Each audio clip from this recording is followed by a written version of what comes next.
What up, world? It's Festive Reverb. So happy to be back in the studio today with the new Ableton Move.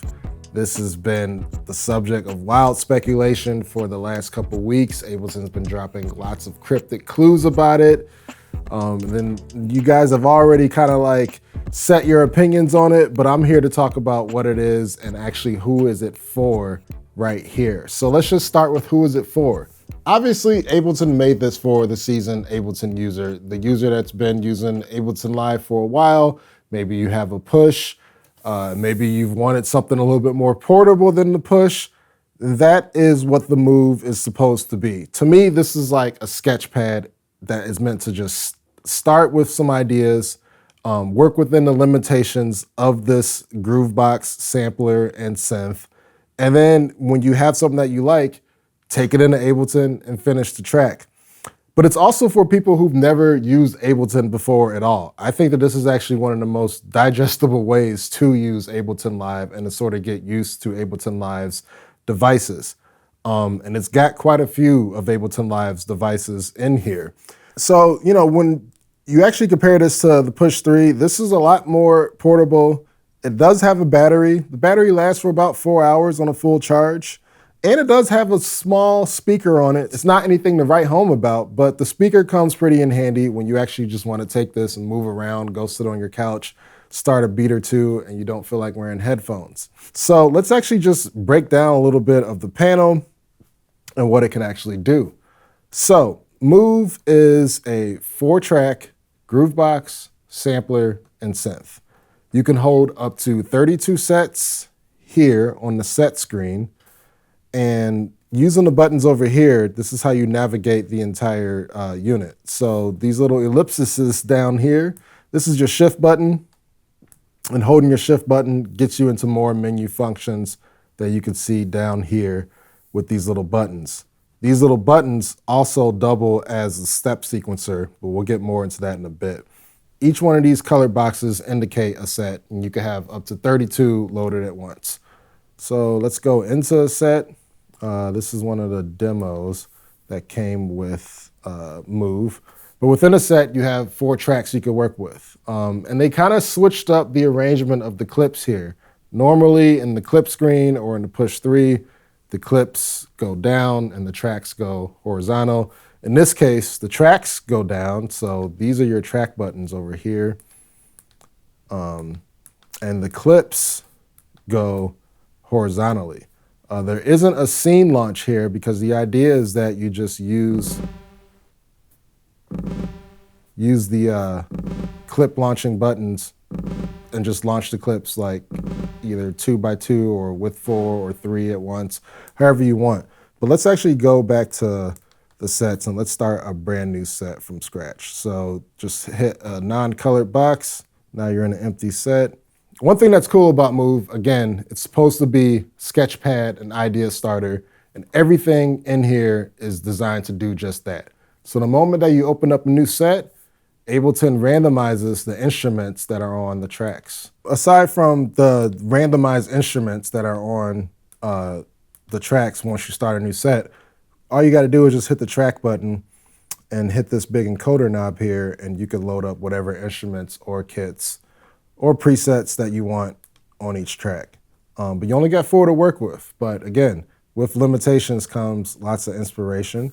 So I actually dig what Ableton's doing here because for me personally, as somebody that's been using Ableton for a while, I'm never not feeling overwhelmed whenever I'm opening up a new live session, overwhelmed with everything that I can do. So I like the stripped down version of this with just giving you 4 tracks to work with just to get a groove going, get an idea going, and then obviously put that in the software to expand on it. So let's like break down how you make a beat on here. So starting with the drums, which is how I like to start. One of the coolest things about Move is something that has been introduced a while ago, but I must say I haven't really started using it or at least appreciating it for what it is until I used it in Move. And that's the capture function. So all you gotta do to use capture is just look at an instrument, start playing some notes, and if you like what you hear, if you hit capture, capture assumes the tempo that you're playing, and loops it and puts it in the clip. And usually it's pretty spot on. So let's actually just try that out.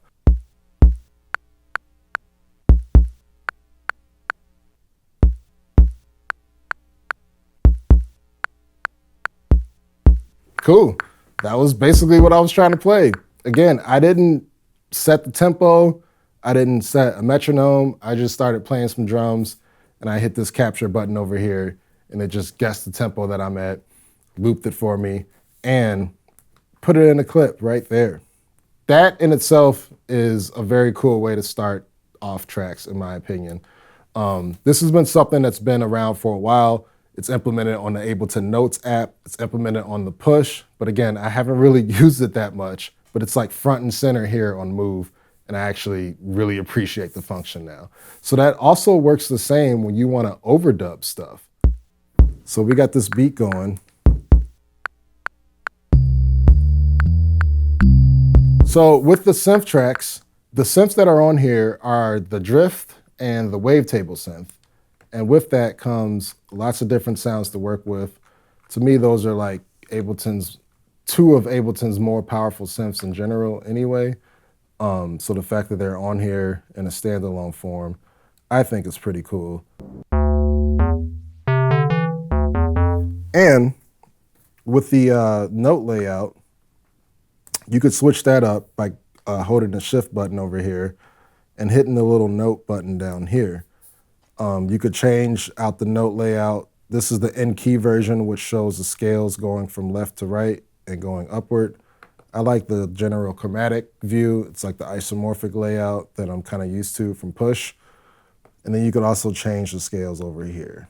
One thing to note, these pads on here, while they feel great, they're not the same pads that are on the Push 3. These are not MPE pads, but it does support polyphonic aftertouch. And if you don't like the pads on here, you don't like playing the pads, you could also hook up a MIDI controller through this MIDI USB host right here. And the MIDI on this USB host works both ways. So Move can send out MIDI to a USB MIDI compatible device, and it can receive MIDI as well. But what I was saying earlier about capture still working while you actually have a clip going, that comes in handy as well. So let's play those drums.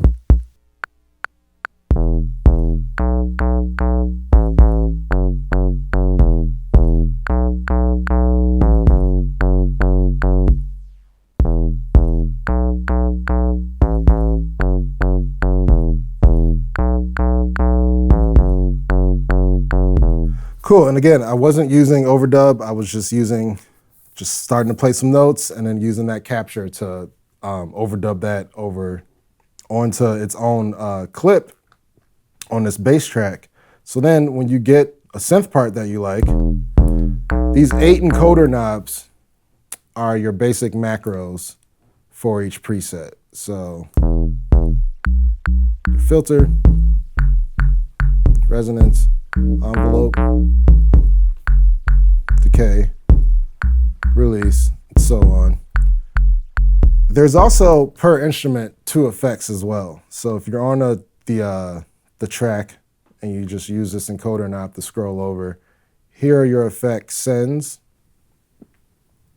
and that changes per preset that you have. So some might have a little bit more, some might have a little bit less. Of course, you could make a preset with your effect racks in Ableton and sync that to Move as well. Of course, when you're on a preset, you could switch things up however which way you want to, including the actual sample or wave that's being used per preset and the actual effect that is on that said preset. And there's also reverb and delay presets in here as well. And if you want to exchange out the time-based effects like the delay and reverb, there's a saturator on here, redux, dynamics, and channel EQ. So they packed a lot of the devices that you're kind of already familiar with that you can change out within the presets that are in here.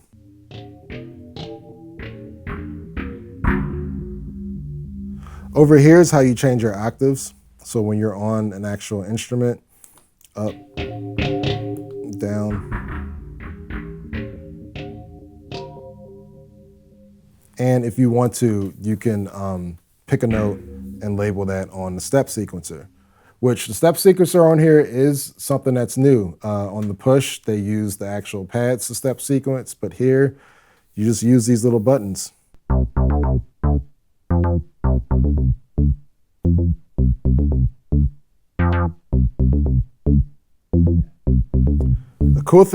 Another cool thing about using capture on here, capture works for the automation as well.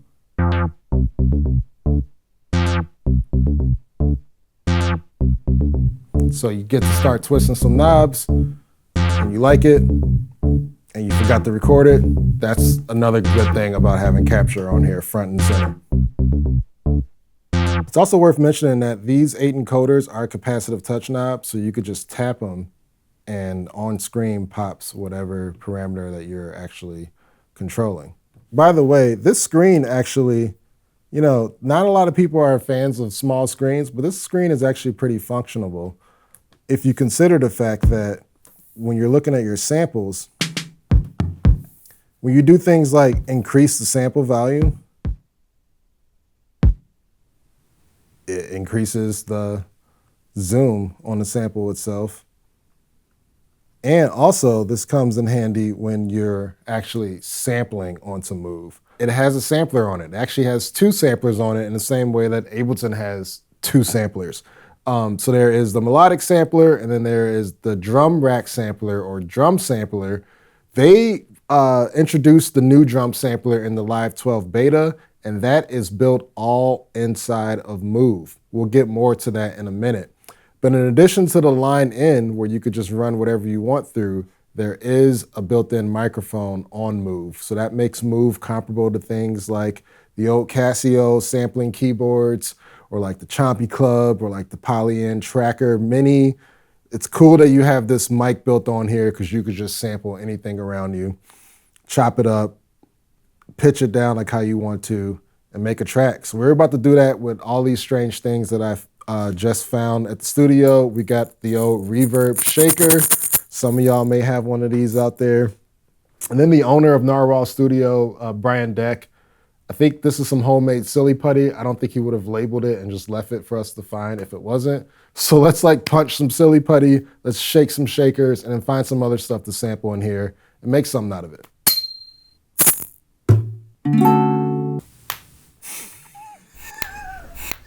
So the melodic sampler is like the simpler in Ableton that we all know and love. You sample whatever you want and it's laid out melodically.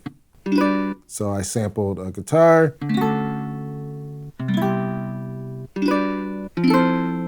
And that's polyphonic as well if you want it to be. So you can do chords, even though this already is a chord.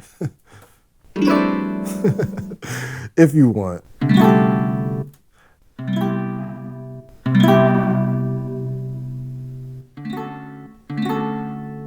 Drum sampler is different than the drum rack.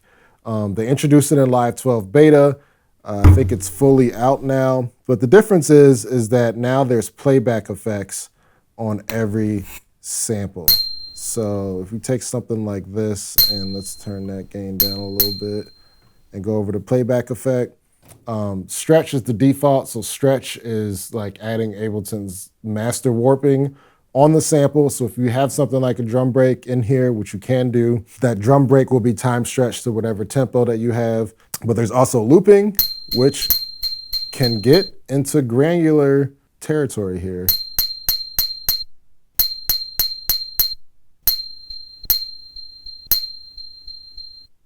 But then there's also a pitch envelope, which can change the pitch of the sample, negative or positively. But over here you have the melodic notes that you could play, and that is set to the same key and scale that you set for the entire set. So that comes in handy as well.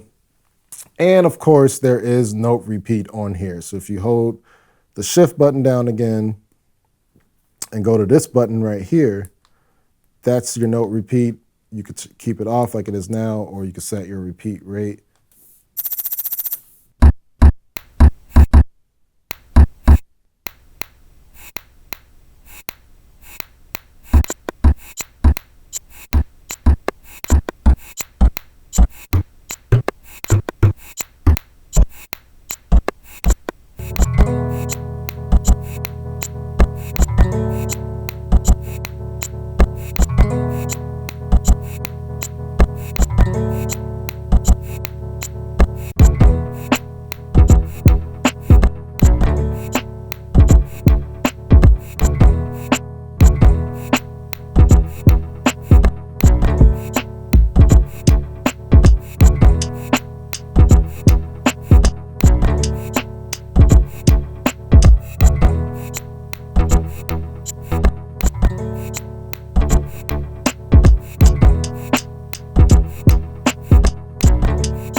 So like I mentioned earlier, Move can only hold 32 sets at a time. Eventually, you're gonna wanna put those sets into Ableton, and that's where Move Manager comes in handy. Move Manager is a new cloud-based web app that Ableton has where you can connect your Move to Wi-Fi. Of course, this thing has Wi-Fi. It wouldn't be Ableton if it didn't have Wi-Fi. So Move does come with a version of Live 12. It comes with Live 12 Intro, and that gets you enough to be able to sync your sets onto Live, arrange them. Intro is a very limited version of Ableton 12, though. It won't have any more devices than what is on Move. But of course, if you like that, and this is your first time getting into Ableton and now you're all into it, you could upgrade to the regular Live or Live Suite, which gets you everything. But Move Manager is pretty simple to use. This is how you dump your sets, as well as adding other devices with your own macros that you set in Ableton and throwing that in the Move as well. So it works both ways. So what do y'all think of the Ableton Move? Do you think it's something that you could use in your workflow? Are you interested in learning more about it? Leave us a comment below. We love to hear from you all as well. And you can read up more about Ableton Move over at reverb.com/news, where you can find all types of good content for all the gear that we love to cover. That's all we got. I'm Fest Grandiose, signing off with Reverb. As always, stay safe and keep creating. Peace.